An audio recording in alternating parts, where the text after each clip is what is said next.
জাতীয় সরকার জাতীয় সরকার গঠন করো, ইউনূস তুমি ঐক্য করো, হত্যার বিচার চাই।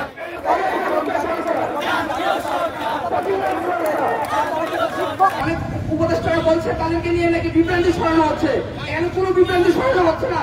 আমরা দেখতে পাচ্ছি আপনাদের সাইডারা এপিএস দুর্নীতি করেছে, আপনাদের সাইডারা প্রতিরক্ষা মন্ত্রণালয়ের সচিবকে সরিয়ে সিটি কর্পোরেশনের দায়িত্ব দিয়েছে। আমরা চাই এই সরকারকে, এই ডক্টর ইউনূসকে বিতর্কিত না করে এই ডক্টর ইউনূসকে আজকে শক্তিশালী করার জন্য জাতীয় সরকার গঠন করুন, অতি বিলম্বে, অতি দ্রুত জাতীয় সরকার গঠন করুন। যতগুলো প্রাইভেট পাবলিক, যতগুলো পাবলিক বিশ্ববিদ্যালয় আছে প্রত্যেকটা ছাত্র সংসদ নির্বাচন করতে হবে। দেশের ভিত্তিক ছাত্র সংসদ, ছাত্র রাজনীতি বন্ধ করতে হবে। প্রত্যেকটা ছাত্র সংগঠন তার নিজ আপন গতিতে চলবে, আমরা সেই প্রত্যাশা রাখি। সামনের সারিতে থেকে লড়াই করে গিয়েছে। বাংলাদেশ যখন রাজনৈতিক অস্থিরতার মধ্য দিয়ে যাচ্ছে, বাংলাদেশের প্রত্যেকটা রাজনৈতিক মতাদর্শের মধ্যে যখন ফাটল ধরেছে, সেই মুহূর্তে বাংলাদেশ ছাত্র অধিকার পরিষদ আবারও ঐক্যের ডাক দিচ্ছে। আমরা 5 আগস্টের এই গণঅভ্যুত্থানে এনেছি। গণঅভ্যুত্থান পরবর্তী বাংলাদেশ হবে কৃষক, শ্রমিক, মজুর, পেশাজীবী সকল শ্রেণীর মানুষের। বর্তমান বাংলাদেশ কিছু মানুষের কাছে কুক্ষিগত হয়ে যাচ্ছে, এটা কোনোভাবেই হতে পারে না। বাংলাদেশের ছাত্র সমাজ এটা কোনোভাবেই মেনে নিতে পারে না। প্রত্যেকটা শিক্ষা প্রতিষ্ঠানে যে অস্থিরতা বিরাজ করছে সেটা অনতিবিলম্বে নিরসন হতে হবে। প্রত্যেকটা বিশ্ববিদ্যালয়ে ছাত্র সংসদ চালুর মাধ্যমে নিরাপদ ক্যাম্পাস প্রতিষ্ঠা করতে হবে। বিশ্ববিদ্যালয়ের শিক্ষার্থী, ছাত্র দলের কর্মী সাম্য হত্যা হয়েছে, কিন্তু এখন পর্যন্ত তার বিচার নিশ্চিতে কোনো কার্যকরী ভূমিকা দেখছি না। দ্রুত সময়ের মধ্যে ছাত্রদের নিয়ে, প্রত্যেকটা ক্রিয়াশীল ছাত্র সংগঠনকে নিয়ে জাতীয় ছাত্র কাউন্সিল এবং জাতীয় পর্যায়ে ফ্যাসিবাদ বিরোধী জুলাই গণঅভ্যুত্থানে অংশগ্রহণকারী প্রত্যেকটা রাজনৈতিক শক্তিকে নিয়ে জাতীয় সরকার গঠন করতে হবে। বিভিন্ন বিশ্ববিদ্যালয় কলেজগুলোতে সেই আদু ভাইদের বিতরণ আমরা দেখতে পাচ্ছি। রাত হলেই, সন্ধ্যা হলেই আমরা দেখতে পাই বিভিন্ন আদু ভাই, বিভিন্ন ছাত্র সংগঠনের বিভিন্ন আদু ভাইরা ক্যাম্পাসগুলোতে নিয়ন্ত্রণ নিয়ে নিচ্ছে এবং ক্যাম্পাসের এরিয়াগুলোতে বিভিন্ন ধরনের ফুটপাত থেকে শুরু করে চাঁদাবাজি সহ বিভিন্ন অসামাজিক কর্মকাণ্ডে লিপ্ত।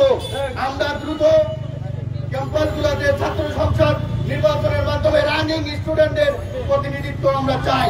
দাবিগুলো নিয়ে আমরা রাজুতে দাঁড়িয়ে আছি।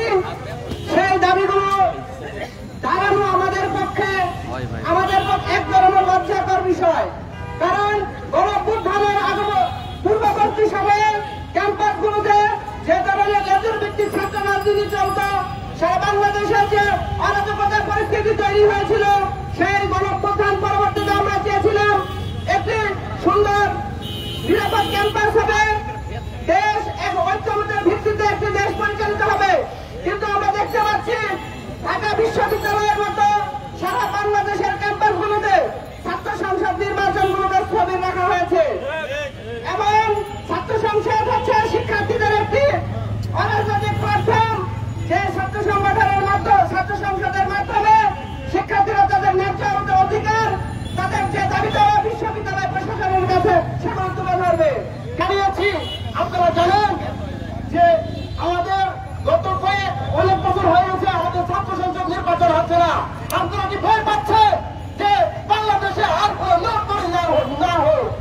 আপনারা জানেন যে বাংলাদেশ ছাত্র অধিকার পরিষদের প্রত্যেকটা নেতাকর্মী এক একটা লোক। বাংলাদেশ ছাত্র অধিকার পরিষদ বিশ্বাস করে যে ছাত্র সংসদ নির্বাচন দিলে আমাদের প্যানেল থেকে এক একটা বিপিজি নির্বাচিত হবে। এর জন্য আপনারা হয়তো ভয় পেয়ে নির্বাচন দিচ্ছেন না। পরবর্তী সময় এই ছাত্রদের দাবি দেওয়ার জন্য আজকে আমাদের রাস্তায় নামতে হয়। এই গুটি কয়েক ছাত্রছাত্রীর জন্য আমাদের আজকে রাস্তায় নামতে হচ্ছে। আপনারা দেখেছেন 1971 সালের যে স্বাধীনতা আমরা এনেছিলাম, সেখানে দলমত নির্বিশেষে প্রত্যেকটা রাজনৈতিক দল অংশগ্রহণ করেছিল।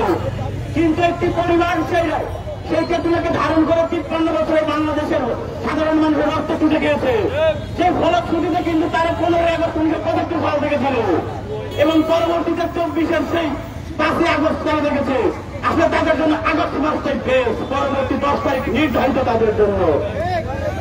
এই 24-এর পরবর্তী 24-এ যে আমাদের যে সফলতা বা বিপ্লব, সেই বিপ্লবের দলমত নির্বিশেষে আমরা সকলে ঐক্যবদ্ধভাবে এই বিপ্লব ঘটিয়েছে।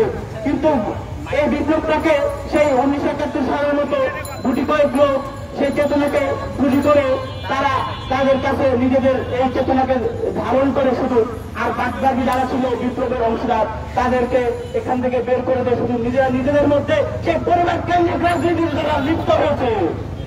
আমি বলে দিতে চাই, আপনারা সেই 71 এবং হচ্ছে 71-এর যে চেতনা বিক্রি যারা ছিল টেক হোল্ডার এবং 24-এর যে টেক হোল্ডার যদি আপনারা হতে চান, এই 71-এর পর 75-এর 15 আগস্ট বিতাড়িত করেছে বাংলার মুখ থেকে, 24-এ যেমন বিতাড়িত করেছে বাংলার মুখ থেকে, এই আপনাদেরও কিন্তু বিতাড়িত করতে জনগণ সময় নেবে না।